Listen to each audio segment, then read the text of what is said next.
Hi everyone, welcome to your next piano education video. This lesson is on the music staff and notes in music and beginning to understand how pitches are represented in music. So probably you already know this in your experience in life, coming up to a piano as much as experimenting on a piano, the sound of the piano. So the far left keys are the lowest of the pitches, and as you're traveling to the right of the keyboard, up the keyboard, the pitches get higher and higher.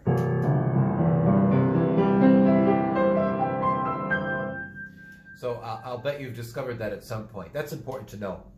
And in music, pitches are represented as notes, which you'll learn soon enough, and they're placed on what we call the music staff. And the music staff, I've drawn for you here, it consists of 5 lines and 4 spaces. So from the bottom up, 1, 2, 3, 4, 5 lines, and 1, 2, 3, 4 spaces. And notes are placed on these lines. Now, as I showed you a moment ago with the piano, pitches towards the far left are the lowest, and as you're coming to the right, higher and higher. The pitches get higher as you go up the staff. So notes higher and higher up, pitches higher and higher, lower and lower, the pitch becomes lower and lower.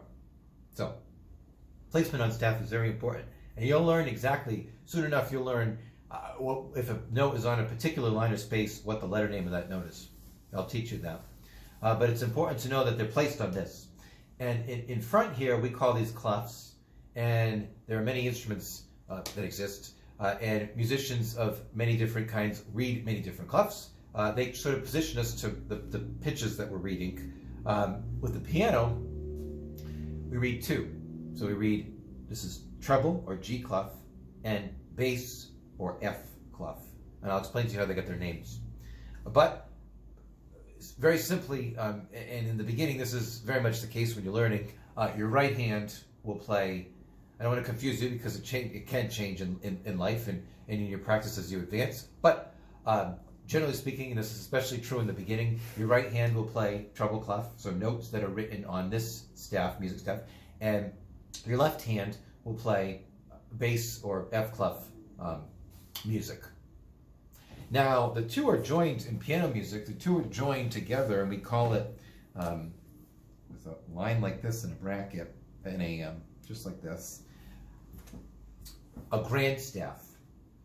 So we're reading from left to right, and we're reading both at the same time. Both's happening, and you will certainly understand how that works with time. But this collectively, the treble and bass clef together is called the grand staff, and that's what we read as pianists. But the G clef got its name, treble clef, because not only does it look like a fancy G, but this clef curves around the second line, and that's a special line. That tells us what line is G. So the second line is G, placement of that clef. So as we go up, don't forget, as we go up the music staff, we will go up in the alphabet because we're going higher in pitch, right? So don't forget what I taught you in the last video with the music alphabet. A through G, A, B, C, D, E, F, G as are going to the right, the keyboard. So you're going up the staff in that way, and you'll learn what the notes look like, I promise. But this clef is particularly important because this will tell us where the G line is. And if you know where the G line is, you can figure everything else out. This space immediately underneath, for example, is F, because you're going backwards in the alphabet, just one. You go down to the very first line, that's E, the E line. Opposite way, you start at G, and you're going to this space right above, that is A. And the line, third line here, is B, space is C, line is D, etc. And we'll have practice with that with your quiz. But that is the importance of the treble or G clef.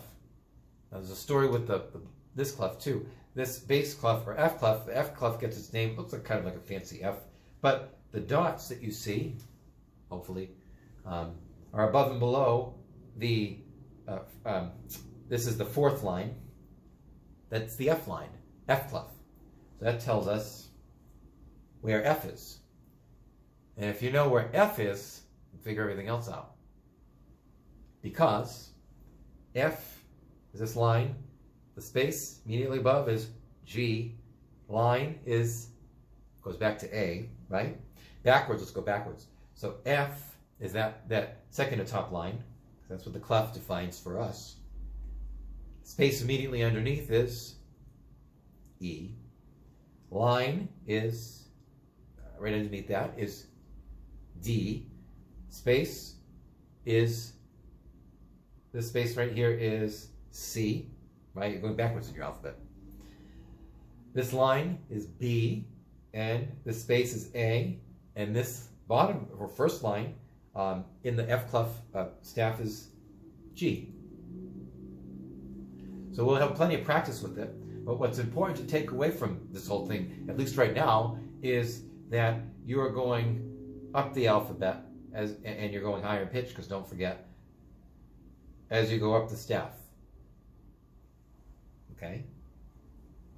Hopefully that helps. Now I'm going to introduce notes, sort of positioning of notes to you, but we'll have a lot of practice in the next video. So you'll see notes placed on your staff.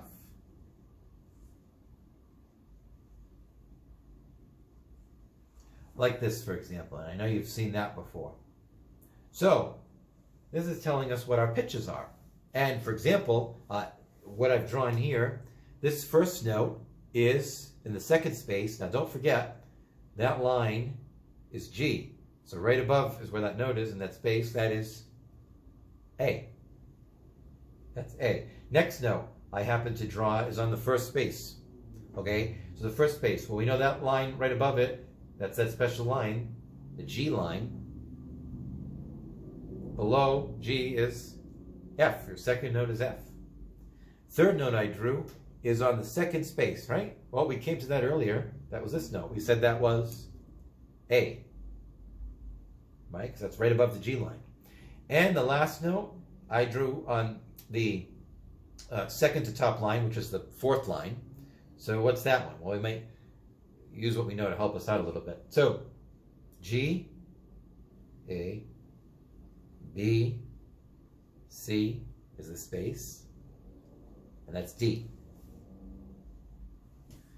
So you'll learn all the types of notes and how long you're holding them for. But anyway, I'll draw some, just to get you used to some different examples here. There's a different type of note I'll draw in the bass clef.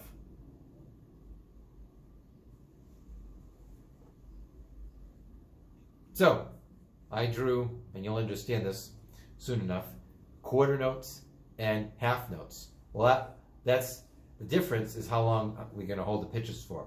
And I'll teach you that. But let's try and figure out the letter names. So this first note, half note, in the bass clef is on the second to bottom, or the second space, I should say, in this clef.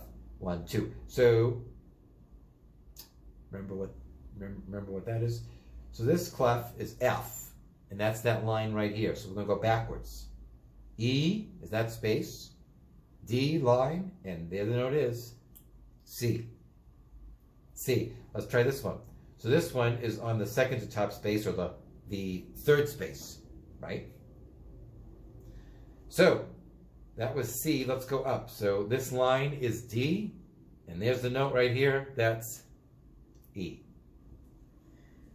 Now C, we already had C. Giving you a little bit of an easy example, that's okay. Just like this one, the first and third repeat themselves. How about this note up here? So that's the top space. Well, we know that the line right underneath it is that special F line, right? So, right above is G.